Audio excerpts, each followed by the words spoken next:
এবং ঢাকার জঙ্গল মাথুর পটুয়াখালী থেকে নির্বাচন করছে। ঝালকাঠির এক প্রার্থী যেভাবে ইসলামের কথা বলছে, জান্নাতের টিকিট বিক্রি করছে, আর আপনি এই ফুলতলার মাটিতে দাঁড়িয়ে বলেন। গতকাল হাসনাত আব্দুল্লাহ এসেছিল জুলাই যোদ্ধা। হাসনাত আব্দুল্লাহর উদ্দেশ্যে বলতে চাই, তোমরা জুলাইতে বিপ্লব করেছো, আমরা জুলাই বিপ্লবের যোদ্ধা ছিলাম। এই খুলনার মাটিতে আমাদের নেতৃত্বে বিপ্লব সংগঠিত হয়েছে। তুমি তাকে উদ্দেশ্য করে যার পক্ষে গতকাল ভোট চেয়েছ, পরোয়ার সাহেব, এই জুলাই বিপ্লবের তার ন্যূনতম কোনো ভূমিকা নেই। তুমি তার পক্ষে কথা বলে গেছো। আরেকটি সত্য কথা বলি, পরোয়ার সাহেব বিগত 17 বছরে এই ফুলতলা ডুমুরিয়া তথা খুলনার কোথাও যদি কোনো একটা মিছিলের ছবি অথবা স্লোগান কেউ দেখাতে পারেন, আমি আমার রাজনীতি ছেড়ে দেব, আমি ওয়াদা করলাম। উনি বিভিন্ন সময় নিরাপদে কারাগারে যাওয়ার জন্য গ্রেফতার হয়েছে। আন্দোলন সংগ্রামের সময় আমরা যখন জেলখানায় গিয়েছি, পরোয়ার সাহেবকে আমরা পেয়েছি, কিন্তু উনি আন্দোলন সংগ্রাম করে যাননি, আপোষ করে সবসময় জেলখানায় থেকেছেন। এটাই হচ্ছে পরোয়ার সাহেব। সর্বশেষ বলতে চাই, হাদি হাদি হাদি হাদি নিয়ে গতকাল ঢাকার রাজপথে স্লোগান হয়েছে, ডক্টর ইউনূসের বাসভবন ঘেরাও হয়েছে। এই হাদিকে হত্যার বিচার চাই। আর গতকাল হাসনাত আব্দুল্লাহ এই ফুলতলার মাটিতে হাদির যারা ষড়যন্ত্রকারী, হত্যার ষড়যন্ত্রকারী মদতদাতা, যে হত্যাকারীকে হাদির সঙ্গে পরিচয় করে দিয়েছিল, সেই পরিচয়কারীর বাবাকে নিয়ে আপনি গতকাল এই স্বাধীনতা মঞ্চে বক্তব্য রেখেছেন। আমরা মনে করি পরোয়ার সাহেবের ছেলে সালমানকে গ্রেফতার করলে ঢাকাতে হাদিকে যারা হত্যা করেছে, সেই হত্যার প্রকৃত ঘটনা উদ্ঘাটন করা সম্ভব। আমি সর্বশেষ একটা কথা প্রশাসনের উদ্দেশ্যে বলে আমি আমার বক্তব্য শেষ করতে চাই। প্রশাসনের উদ্দেশ্যে বলতে চাই, হাদির হত্যার মদতকারী এই পরোয়ারের ছেলে সালমান আমাদের এই ফুলতলা ডুমুরিয়ার শান্ত মানুষের ভিতরে একটি উচ্ছৃঙ্খলা শান্ত পরিবেশ তৈরি করছে।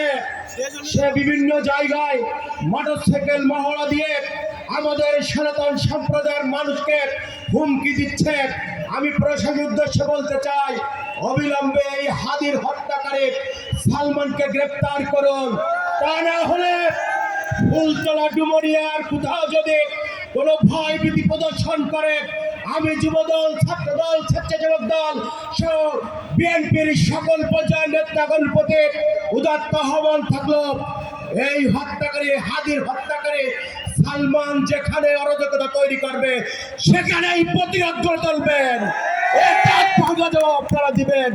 সর্বশেষ এই ডুমুরিয়ার মাটিতে আমাদের প্রার্থী আলী আসগর লবির পরিবারের সদস্যরা এসেছেন।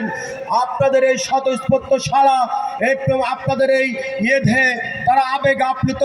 আমি একটু আপনাদের সঙ্গে পরিচয় করে দিচ্ছি। আমাদের প্রার্থী জনাব আলী আসগর লবি ভাইয়ের সুযোগ্য সন্তান, একজন বিশিষ্ট ব্যবসায়ী। আমাদের আগামী দিনে আলী আসগর লবির এই ডুমুরিয়া ফুলতলার উন্নয়নের জন্য যিনি তার পিতাকে পরামর্শ দেবেন, আমাদের সেই সাকিব আসগর ভাইকে আমি সবার সামনে পরিচয় করে দিচ্ছি। যোগ্য পিতার যোগ্য কন্যা, যিনি ইতিমধ্যে ঢাকার 17 আসনে আগামী রাষ্ট্রনায়ক তারেক রহমানের নির্বাচনী পরিচালনায় গিয়ে ঝড় তুলেছেন। আমাদের সেই প্রিয় বোন নেহরিন আসগর রিনিকে আমরা পরিচয় করে দিচ্ছি। সবাইকে ধন্যবাদ। আরে মার্কা কি আছে? মুক্তিযোদ্ধার মার্কা কি আছে? এই স্বাধীনতার সপক্ষের মার্কা কি আছে? সেই মার্কা লবি ভাইয়ের, তারেক রহমানের 12 তারিখ বিজয়ে দেখা হবে ইনশাল্লাহ। 12 তারিখে বেঁচে থাকলে আপনাদের সঙ্গে বিজয় মিছিলে দেখা হবে। সবাইকে ধন্যবাদ। বাংলাদেশ জিন্দাবাদ।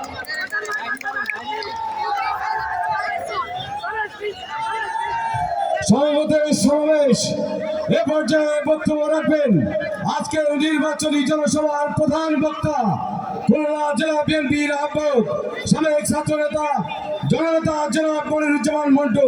বক্তব্য রাখছেন মনিরুজ্জামান মন্টু।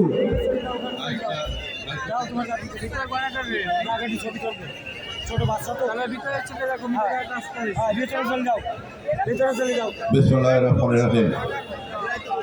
বাংলাদেশ জাতীয়তাবাদী দল ফুলতলা উপজেলা শাখা কর্তৃক আয়োজিত ধানের প্রতীকের সমর্থনে আজকে এই নির্বাচনী জনসভার সম্মানিত সভাপতি শেখ আবুল বাশার, মঞ্চে উপবিষ্ট ডুমুরিয়া ফুলতলার কৃতি সন্তান বিএনপির কেন্দ্রীয় নেতা সাবেক সংসদ সদস্য, এই অঞ্চল থেকে আগামী দিনে ধানের শীষ প্রতীক নিয়ে সংসদ সদস্য পদপ্রার্থী হিসাবে বিএনপির চেয়ারম্যান জনাব তারেক রহমান, যাকে আপনাদের কাছে পাঠিয়েছেন জনাব আলী আসগার নবী, মঞ্চে উপবিষ্ট আপনাদের আর এক কৃতি সন্তান প্রখ্যাত চিকিৎসক বিএমের সাবেক মহাসচিব ডাক্তার গাজী আব্দুল হক, অনুস্পতি মেবাদুল হক রুবায়েত সহ বিএনপি অঙ্গ সহযোগী সংগঠনের নেতৃবৃন্দ, সামনে উপবিষ্ট বিএনপি নেতৃবৃন্দ এবং আজীবন সংগ্রামী ফুলতলাবাসী, দীর্ঘ বক্তব্য রাখার অবকাশ নাই। আপনাদের প্রিয় মানুষ ধানের শীষ প্রতীকের কান্ডারি যিনি, তার কথা থেকে, তার মুখ থেকে আপনারা বক্তব্য শুনবেন। আমি শুধু বলতে চাই, গতকাল এখানে জামাতে ইসলামের একটি নির্বাচনী জনসভা হয়েছে। এই জনসভায় অরাজনৈতিক এবং কুরুচিপূর্ণ ভাষা ব্যবহার করা হয়েছে, অসত্য তথ্য সম্বলিত অশালীন ভাষা ব্যবহার করা হয়েছে। সেই সকল প্রিয় নেতৃবৃন্দকে বলতে চাই, ফুলতলা মানুষ অত বোকা নয়। ফুলতলার মানুষ জানে 12ই ফেব্রুয়ারি নির্বাচনে নিশ্চিত পরাজয় জেনে পরাশ সাহেবের মাথা খারাপ হয়ে গেছে। আমরা শুধুমাত্র বলতে চাই, বিএনপি সকল সময়ে জনগণের রাস্তার প্রতি শ্রদ্ধাশীল, জনগণের ভোটেই আমরা বিজয়ী হতে চাই। আমরা গালিগালাজ করে, উৎসাহ রটনা করে, অসত্য তথ্য উপস্থাপন করে এই মানুষকে বিভ্রান্ত করতে চাই না। তাদের উদ্দেশ্যে শুধু বলতে চাই, বাংলাদেশ নামক এই দেশটি, এটাকে এই ফাউন্ডেশন 1971 সালে মহান মুক্তিযুদ্ধের মাধ্যমে হয়েছে। জুলাই বিপ্লবকে আমরা শ্রদ্ধা করি, জুলাই বিপ্লবের স্পিরিটকে আমরা সম্মান করি এবং আগামী দিনে ওই স্পিরিট আমরা সমুন্নত রাখব।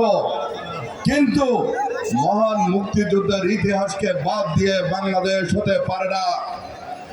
মহান মুক্তিযুদ্ধের সময় জামাতে ইসলামী বাংলাদেশ ওনাদের পূর্বপুরুষরা এদেশের মানুষের সাথে কি ব্যবহার করেছে, গণহত্যা করেছে, মুক্তিযোদ্ধাদের হত্যা করেছে, মা বোনের সম্ভ্রম কেড়ে নিয়েছে।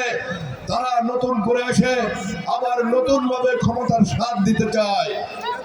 যদি এই দেশটি একটি বিল্ডিং এর সঙ্গে তুলনা করি, এর ফাউন্ডেশন গড়া হয়েছে